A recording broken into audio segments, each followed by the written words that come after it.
안녕하세요. 하느님의 생수 채널 손선남 바르바라입니다. 오늘도 보석 같은 은총을 찾아내세요. 지난 영상에 이어서 마리노의 증언 바로 듣겠습니다. 제가 지금까지의 저의 삶을 되돌아보면서 저는 순례를 시작하였고 저의 사명은 사랑의 순례라고 불리웁니다. 그 의미는 아버지 집으로 향하고 있는 사람임을 말합니다. 주님께서 저를 악한 삶에서 신앙과 진리의 길로 되돌려 놓으셨고 제가 가야 할 방향을 알려주셨습니다. 이제 저는 스스로 그 길을 가야 합니다. 그것은 매일의 전투와도 같습니다. 저는 사람들에게 우리는 회개한 것이 아니라 매일매일 회개하고 있는 중이라고 말합니다. 우리는 깨어서 해결을 위해 싸우고 싸워야 합니다. 저는 매일 아침에 일어나면 처음 하는 일이 무릎을 꿇는 것임을 주님으로부터 배웠습니다. 아침에 눈을 뜨자마자 우선 저는 무릎을 꿇고 제 자신을 땅에 내려놓습니다. 저는 주님께 머리를 숙이고 자비를 청하며 기도합니다. 예수님, 오늘 저에게 무슨 일이 있을지 모릅니다. 저는 분명히 잘못할 것입니다. 저에게 자비를 베풀어 주십시오 라고 말합니다. 저는 저에게 저의 죄를 인정하는 일로 시작합니다. 저는 제 마음에 주님께서 진리를 심어주셨다는 것은 사실임을 압니다. 그러나 그것을 위해 저는 싸우며 걸어가야 합니다. 말씀을 전하며 걸어가야 합니다. 주님께서는 제가 교회를 떠나서 부정하던 모든 것들을 저를 놀라운 세계로 이끌어 보여주셨던 것을 전해야 합니다. 이제 저에겐 변명의 여지가 없습니다. 저에게 제가 체험한 것을 증거해야 할 너무도 큰 책임이 있습니다. 제가 죽었다가 세상으로 돌아와서 그리스도 몸의 신비를 더욱 깊이 알 수 있게 되었으므로 이것이 저에게는 크나큰 은총입니다. 개인적으로 더 많은 그리스도의 몸의 구성원을 만나게 되기 때문입니다. 여러분 개인을 알므로써 저는 그리스도의 몸의 신비를 더 깊게 보게 됩니다. 그로 인해 참으로 저는 풍성하고 아름다운 우리의 교회 안에서 그리스도 몸의 신비를 볼 수 있습니다. 우리 모두는 함께 인류를 먹여야 할 생명의 빵입니다. 우리가 얼마나 중요한지를 우리 각자가 하느님의 성전을 이루는 살아있는 반석임을 이해하는 것이 얼마나 경이로운 일인지 모릅니다. 수많은 영혼의 구원이 우리에게 달려 있습니다. 성체와 보석의 도구로서의 우리가 하느님에 대한 신앙을 지키는 것이 우리가 해야 할 일이며 또한 하느님께서 우리를 창조하신 계획을 완성하는데 그것이면 충분합니다. 그것은 우리의 단순한 믿음의 삶 가운데 성체의 도구로서의 믿음을 굳게 가질 때마다 우리의 심장이 뛰는 매 순간 우리는 놀랍도록 많은 영혼을 구원할 수 있습니다. 제가 처음 믿음으로 돌아왔을 때 제가 LA 성당에 있을 때였습니다. 수녀들이 성당으로 들어와 제 앞에 앉았습니다. 저는 마음으로 주님께 물었습니다. 저 사람들은 무엇을 하는 겁니까? 저는 그때 믿음으로 다시 돌아와 배우고 있었고 그전에는 수녀들을 보면서도 한 번도 궁금해한 적이 없었습니다. 그러나 교회로 돌아온 저는 모든 것을 주의 깊게 보기 시작하였습니다. 저는 수도 생활을 이해하지 못했습니다. 그때 주님께서 수도자 삶의 놀라운 은총을 보여주셨습니다. 자신의 삶을 주님께 봉헌함으로써 영혼을 구원하는 보석의 도구가 되는 삶을 보여주신 것입니다. 주님께서는 신비한 방법으로 수도자의 삶을 보여주셨는데 가난과 겸손과 순종을 하느님께 천명함이 어떻게 영혼을 구원하는 놀라운 힘을 가질 수 있는지를 보여주셨으며 신앙의 굳건한 종교인의 심장이 박동할 때마다 주님께서 어떻게 영혼들을 구원하시는지를 보여주셨습니다. 그것은 인간의 피가 그리스도의 피가 되어 흐르기 때문이었습니다. 주님께서는 그 심장이 박동할 때마다 영혼을 구원하고 계셨습니다. 제가 그것을 이해하게 되었을 때 그것이 얼마나 놀랍고도 큰 책임인가를 생각하게 되었습니다. 그날 제가 성당 밖으로 나오자 한 수녀가 다가와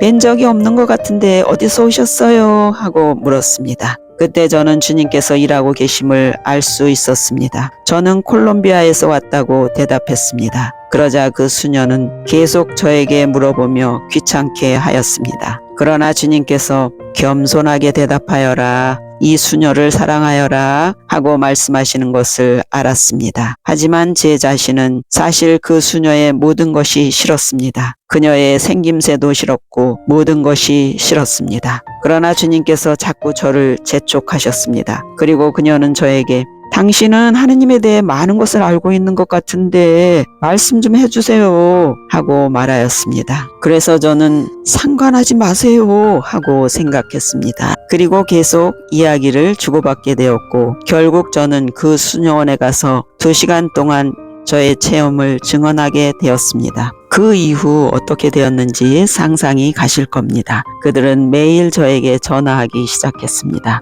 결국 저희는 매우 친해졌고 저의 사명을 그들이 도와주고 있습니다. 제가 교회에 대한 신비 체험을 나누고 나왔을 때 그들은 눈물을 흘리며 자신의 수도 생활에 비전을 잃고 위기를 겪고 있었다고 말하였습니다. 그렇게 주님께서 저와 그들을 위해 일하신 것이었습니다. 저는 그렇게 교회의 신비체로 걸어가기 시작했습니다. 그러나 우리가 신앙으로 돌아오고 새롭게 되어 하느님과 허니문을 함께 하고 있을 때 그때가 확대경을 들고 남의 죄를 찾기 시작하는 때입니다.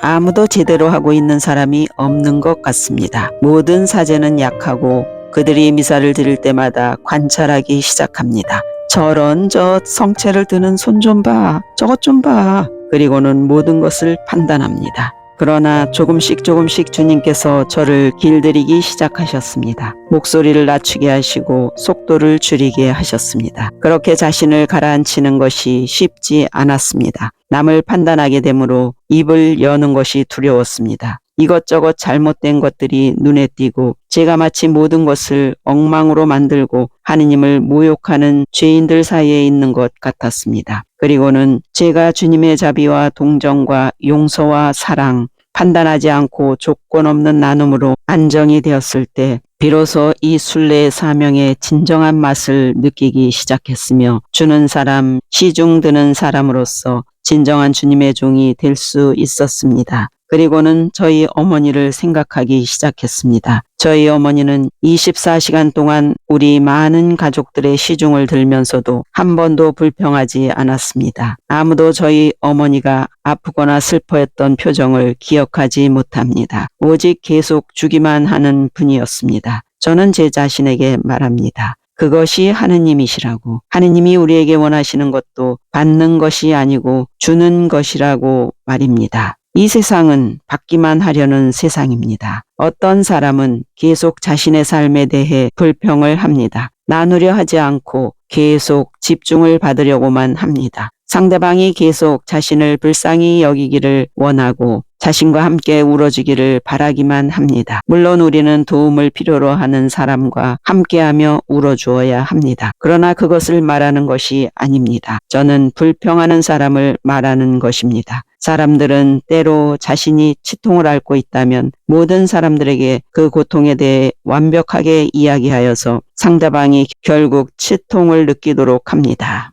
그들은 혼자서 고통을 느끼려고 하지 않습니다. 결국 온 주위 사람들이 눈을 뜨면 함께 그 고통을 겪습니다. 제가 말하고자 하는 것은 얼마나 은총을 낭비하는가 하는 것입니다. 제가 주님으로부터 배운 가장 큰 은총 중에 하나는 고통과 아픔이 은총이라는 것입니다. 그것이 얼마나 놀랍도록 큰 보석의 도구가 되는지 모릅니다. 또한 연옥 영혼들을 도울 수 있는 얼마나 큰 도구가 되는지 모릅니다. 얼마나 죄인들의 해결을 위해 커다란 도구가 되는지 모릅니다. 여러분이 인생에서 어려운 시기를 지나고 계시다면 그것은 여러분이 참다운 주님의 종이 될 수 있는 가장 큰 기회입니다. 여러분이 고통을 지나실 때 그럼에도 불구하고 여러분이 희망을 발산하고 기쁨과 평화를 발산하는 빛이 되게 할 수 있다는 것입니다. 십자가 위에서 고통을 받으면서 있는 그대로 그것을 받아들이는 사람을 보는 것은 정말 아름답습니다. 불평하지 않고 거부하지 않고 있는 그대로 받아들인다면